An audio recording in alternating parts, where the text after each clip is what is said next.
মনে রাখবেন, কখনো নিজেকে হেরে যাওয়ার জন্য তৈরি করবেন না। নিজেকে প্রতিষ্ঠিত ও সাফল্যের দুয়ারে পৌঁছে যাওয়ার জন্য তৈরি করুন। আজই প্রস্তুত হন। আপনি মনে করছেন আপনাকে কেউ ঠকিয়েছে, এতে আপনি ভেঙে পড়েছেন? না, আজই, এখনই, এই মুহূর্তে নিজেকে পাল্টে ফেলুন। নিজেকে নতুন করে তৈরি করুন। দেখিয়ে দিন ওই মানুষগুলোকে, যে মানুষগুলো আপনাকে ঠকিয়েছে, আপনাকে কষ্ট দিয়েছে, তিলে তিলে আপনাকে শেষ করে দিচ্ছে। ওই মানুষগুলোকে দেখিয়ে দিন সাফল্য কী জিনিস, সফলতা কী জিনিস।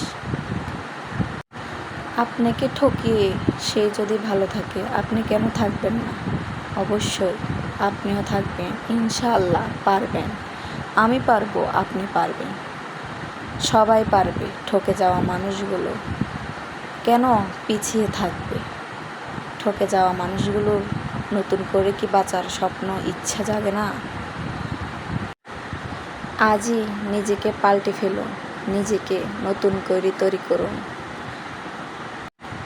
দেখবেন অতীতের দিনগুলো থেকে বর্তমানের দিনগুলো আপনার অনেক সুন্দর।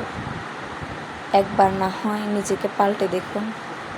চলুন আমরা নিজেকে পাল্টে ফেলি, নিজের মতো করে বাঁচি, নিজে আবার সুখ খুঁজে নিই। অতীতের না হয় ঠকে যাওয়া গল্পটা বাদ দিয়ে ফেলি।